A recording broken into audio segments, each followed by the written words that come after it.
ఆంధ్రప్రదేశ్లో రాజకీయాలు శరవేగంగా మారిపోతున్నాయండి. ఎవరికి వాళ్ళే ఎత్తుకు పై ఎత్తేస్తున్నారని చెప్పాలి. ఎందుకంటే ఏదైతే జగన్ గారు పర్యటనకి ఆంధ్రప్రదేశ్లో రాజకీయాలు మారిపోతున్నాయి. జగన్ గారికి వచ్చే జనాదరణ చూసి ఏదైతే కూటమిలో 3 పార్టీలకు ఏర్పడ్డాయో, అలయన్స్కి ఏర్పడ్డాయో, ఏంటి టీడీపీ కావచ్చు, జనసేన కావచ్చు, బీజేపీ కావచ్చు, ఈ పార్టీలో ఒక ముసలం అయితే మొదలైంది. జగన్ గారి పర్యటనను చూసి ఈ 3 పార్టీల్లో నాకు తెలిసి ఒక 2 పార్టీలు డ్రాప్ అయిపోయేటట్టుగా ఉన్నాయి. అవేంటో చెప్తాను. అసలు కారణం ఏంటి? ఇంత పెద్ద మాట మాట్లాడుతున్నామంటే దాని దగ్గర ఆధారాలు ఏమైనా ఉన్నాయా? ఇది వాస్తవమేనా లేదా ఏదైనా కట్టు కదా అని మీకు అనిపించవచ్చు. ఆధారాలు అయితే ఉన్నాయి. అలాగే జరుగుతున్న సంఘటనలన్నీ చూస్తే వాటిని బేరీజ్ చేసుకునే నేను ఈ మాటలు మాట్లాడుతున్నాను. ఆంధ్రప్రదేశ్లో రాజకీయం ఎంత శరవేగంగా మారుతుందో, జగన్ గారి జనాదరణ చూసి రాజకీయం ఎలా మరుపులు తిరుగుతుందో అనేది ఒక చిన్న వివరణ అయితే మీకు ఇవ్వాలనుకుంటున్నాను. చాలా ఇంట్రెస్టింగ్ ఉండబోతుంది. వాస్తవం అని మీకు అనిపిస్తేనే కామెంట్ రూపంలో తెలియజేయండి. లేదంటే కనుక ఏదేమైనా కామెంట్ రూపంలో అయితే తెలియజేయండి. ఫస్ట్ అయితే లైక్ చేయండి. లైక్ చేస్తే ఎక్కువ మందికి ఇన్ఫర్మేషన్ షేర్ అవుతుంది.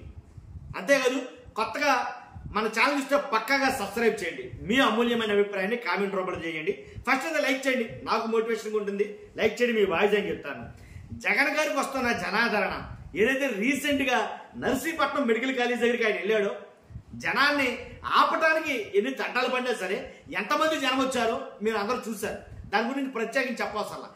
అదే జగన్ గారికి వచ్చే జనాదరణ చూసి 3 పార్టీల్లో ఒక 2 పార్టీలు డ్రాప్ అయిపోతాయంటే అని నిజమేనేమో అని అనిపిస్తుంది జరుగుతున్న సంఘటనలు చూసి.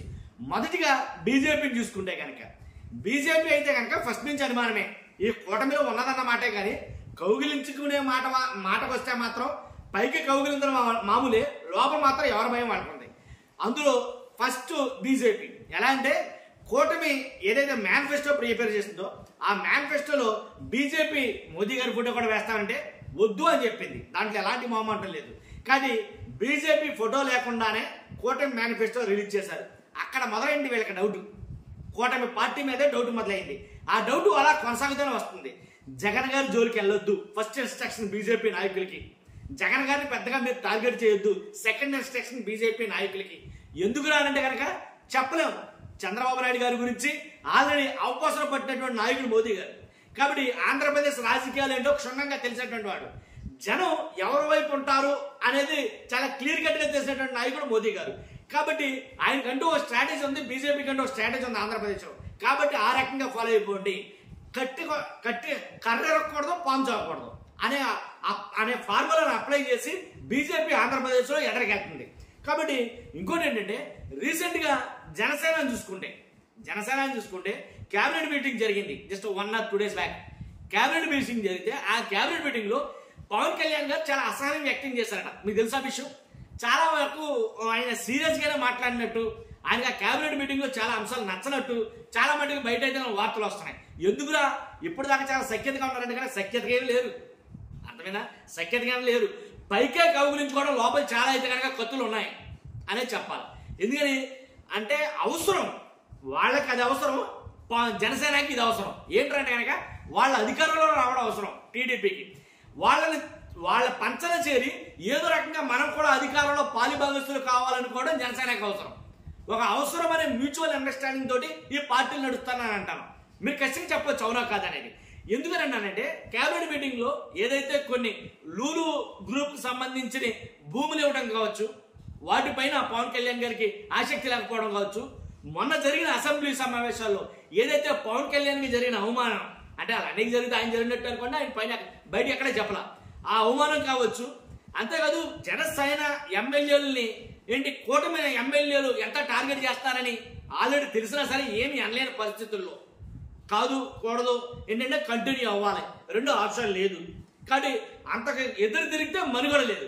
అది గ్రహించిన పవన్ కళ్యాణ్ గారు అలాగే కొనసాగటం. కాబట్టి ఏదేమైనా మొత్తానికి ఒక స్టేజ్ వస్తుంది. ఆ స్టేజ్ లో కారు వదిలేసే సంఘటన జరుగుతాయి. దాంట్లో ఎలాంటి డౌట్ లేదు. కాబట్టి ఇంకోటి ఏంటంటే వ్యతిరేకత.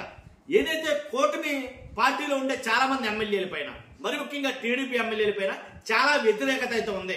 వాళ్ళు చేసే పనుల పైన చాలా వ్యతిరేకత ఉంది. ఆ వ్యతిరేకత మా పార్టీలకు కూడా అంటుకుంటాదేమో. ఎందుకని లూలు గ్రూప్ కి ఏదైతే స్థలాలు ఇచ్చారో, అలాగే వర్ష గ్రూప్ కి ఏదైతే ఇచ్చారో, ఇలా కొన్ని నచ్చని పనులు, పవన్ కళ్యాణ్ గారికి నచ్చని పనులు చాలా జరుగుతున్నాయి కూటమిలో. వాటిని ఖండించలేడు, అలాగని ఒప్పుకోలేడు, అలాగని విభేదించడం లేడు. అర్థమైందిగా? కాబట్టి అలాంటి పరిస్థితుల్లో ఏంటి చాలా సీరియస్ అయితే కొన్ని సందర్భాలు అవ్వటం జరుగుతుంది. అది కాదుకూడదు. ఏదైతే పొల్యూషన్ కంట్రోల్ బోర్డు ఏదైతే ఉందో దాని మీద అలాగే వాళ్ళకి సరైన హామీ ఇవ్వలేకపోవడం, అలాగే ఏదైతే జాలర్లు ఉన్నారో రీసెంట్ గా జరిగిన సంఘటన, జాలర్లు ఉన్నారో ఆ జాలర్లో కూడా వాళ్ళ సమస్యని ఏదైతే సముద్రంలో కలుస్తున్న కాలుష్యం ఏదైతే ఉందో ఆ కాలుష్యం కలుస్తున్న ఫ్యాక్టరీని టచ్ చేయడానికేమో పక్కనేమో టీడీపీ అధినాయకుడు ఒప్పుకోడు, టచ్ చేద్దామంటేనేమో ఏంటి టచ్ చేయకపోతేనేమో ఇక్కడేమో జాలర్లకు ఇచ్చిన మాట ఒట్టి మాట అయిపోతుంది. ఇలాంటి ఇరికాటంలో పడి పవన్ కళ్యాణ్ గారు ఏమీ చేయలేని పరిస్థితులు అయితే ఉండిపోతున్నారో, కొన్ని హామీలు అమలు చేయలేకపోతాడు, దాన్ని బట్టి అనేది కనుక మాట్లాడుకోవడం జరుగుతుంది. అంతేకాదు ఏదైతే టీడీపీకి 135 స్థానాలు వచ్చాయో, జనసేనకి 21 స్థానాలు వచ్చాయో, బీజేపీకి 8 స్థానాలు వచ్చాయో, అంటే 175 గాను టోటల్ 124 వచ్చాయంటే కనుక వీళ్ళు ఒక్కటిగా ఉండబట్టే ఆ కారణంతోనే అదే మ్యూచువల్ అండర్స్టాండింగ్ తోనే వీళ్ళు పనిచేస్తున్నారు. లేకపోతే ఈ పాటికి పెళ్లి పెటాకులు అయిపోయింది, దాంట్లో ఎలాంటి డౌట్ లేదు. 3 నిమిషాల్లో తెలిపోయి అంతే. కాబట్టి ఆల్రెడీ బీజేపీ వీళ్ళతోటి ఎందుకు జర్నీ చేస్తారంటే కనుక లోక్సభలో వీళ్ళ అవసరం ఉంది. అంతకన్నా మరి ముఖ్యంగా జగన్ గారితో అవసరం ఉంది కాబట్టి జగన్ గారిని మిత్రత్వంతో కలుపుకుని వాళ్ళకి శత్రుత్వంగా మారకుండా ప్రయాణం చేసింది బీజేపీ చాలా తెలివిగా. కాబట్టి అంతే కదండి, అసెంబ్లీలో పవన్ కళ్యాణ్ గారి మీద జరిగినటువంటి ఏదైతే కొన్ని విషయాలు ఉన్నాయో వాటిని ఖండించడం దగ్గర నుంచి వాటిని ఒప్పుకోలేకపోవడం, ఇలా తిరుగుబాటు చేయడం పవన్ కళ్యాణ్ గారి మీద, వాళ్ళ అంటే టీడీపీ ఎమ్మెల్యేలే తిరుగుబాటు చేయడం, బోండా ఉమా గాని ఇలా చాలా మంది పబ్లిక్ గా ప్రెస్ మీట్లు పెట్టి మరి పవన్ కళ్యాణ్ గారిని అవమానించడం, ఇవన్నీ ఆయన చూస్తున్నాడు కానీ ఏం చేయలేని పరిస్థితి. కాబట్టి డ్రాప్ అయిపోవడం వస్తే కనుక బీజేపీ తర్వాత 100% జనసేన పార్టీ డ్రాప్ అయిపోవచ్చు. బాలకృష్ణ గారు అంత అవమానం చేసినా సరే మాట్లాడలేని పరిస్థితి. ఎవరైనా మీరైనా నేనైనా అనమని ఎవడన్నా బయట అంటాడు, మీరు కానీ నేను కానీ మన ఇంట్లో వాళ్ళు ఎవరైనా బయట అంటాడే మనమనండి ఊరుకుంటామా? తెగేసుకు పడిపోతాం, వెళ్ళి ఊరుకుంటామా? సేవ చచ్చుడైనా సరే వెళ్ళి ఎగేసుకుని పడిపోతాడు. ఎందుకని కుటుంబ సభ్యులు అంటే ఎవడు ఊరుకోడు, కొట్టుకున్నా సరే కుటుంబ సభ్యుల్లో భేదాభిప్రాయాలు ఉన్నా సరే మనోడిని ఎవడన్నా బయటోడంటే ఊరుకుంటారా? ఊరుకోనెట్టి పరిస్థితుల్లో మీదడిపోతారు వెళ్ళి. మరి అలాంటిది పవన్ కళ్యాణ్ గారి పరిస్థితి ఏంటి? కక్కలేక మెంగలేక అలా ఉండాల్సి వచ్చింది. ఇది వాస్తవమా కదా? కానీ ఈ రకంగా అంటే కలిసి నడవడానికి ఎన్ని రకాలుగైనా సరే ఇంకా బెండ్ అవ్వాల్సి వస్తుంది అనేది చెప్తున్నాను. అంతేకాదు ఇంకోటి ఏంటంటే బీజేపీకి టీడీపీ సరైన ప్రాధాన్యత ఇవ్వకపోవడం కూడా బీజేపీ డ్రాప్ అయిపోవడానికి గల కారణమే ఉంది. కానీ అంతేకాదు తమ పార్టీని ఎస్టాబ్లిష్ చేసుకోవడానికి ఆల్రెడీ రంగం సిద్ధం చేసుకున్నాయి. అటు జనసేన కావచ్చు, ఇటు బీజేపీ కావచ్చు. ఏమో వచ్చే ఎన్నికల్లో పొత్తు ఎలా ఉండబోతుందో ఎవరికీ తెలియదు. ఇది 3 ముక్కలాట కదండి, ఎవరు చెప్పలేదు. కాబట్టి దాన్ని బట్టి మనం ఆల్రెడీ ప్రిపేర్డ్గా ఉండాలి, ప్రీ ప్లాన్డ్గా ఉండాలనే ఉద్దేశంతో ఆల్రెడీ జనసేన 100 నియోజకవర్గాల్లో తమ అభ్యర్థుల కోసం, తమ పార్టీ ఉనికి కోసం ఆల్రెడీ పావులు కదుపుతుందన్న మాట వాస్తవం. ఎందుకని పవన్ కళ్యాణ్ గారు రేపో మాపో 100 నియోజకవర్గాల్లో తమ పర్యటన అనేది ప్లాన్ చేసుకోబోతున్నాడు. ఆ 100 నియోజకవర్గాల్లో జనసేన పార్టీ పటిష్టత అనేది ఆల్రెడీ చేయబోతున్నారు అనేది చాలా మందికి తెలుస్తుంది. అలాగే బీజేపీ కూడా చూస్తే బీజేపీ కూడా ఒంటరిగా పోటీ చేసే అవకాశాలు కూడా కనిపిస్తున్నాయి. ఎందుకంటే కూటమి పార్టీలు జట్టు కట్టే అవకాశాలు ఎంతవరకు ఉంటాయో ఉండవో ఎవరికి తెలియదు. కాబట్టి ఇలా జరుగుతుంది. అందుగురించే నేనండి ఈ పార్టీల్లో ఇవి డ్రాప్ అయిపోవడానికి, ఈ పార్టీలు ఇంత ముసలం కలగడానికి ప్రధాన కారణం ఏంటంటే జగన్ గారు కూడా వస్తున్న జనాదరణ చూసి, జనాన్ని చూసి 3 పార్టీల్లోనూ గుబులు పుట్టిందని చెప్పాలి.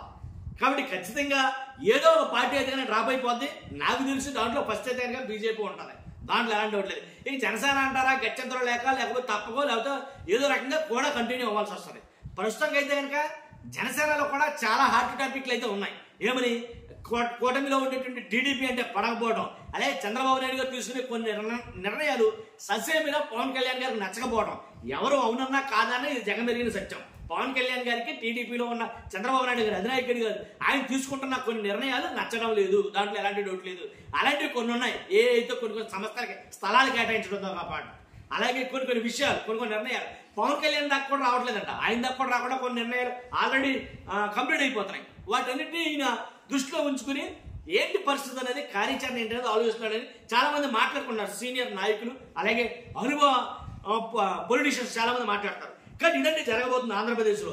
ఏదేమైనప్పటికీ రానున్న ఇంకొక ఒక 5-6 నెలల్లో అయితే కనుక ఇంకా చాలా క్లియర్ కట్గా మనకు క్రిస్టల్ క్లియర్గా అర్థమవుతుంది. ఫస్ట్ లైక్ చేయండి, మీ అభిప్రాయం కామెంట్ రూపంలో తెలియజేయండి, కొత్తగా మన ఛానల్తో పక్కాగా సబ్స్క్రైబ్ చేయండి. Thank you very much.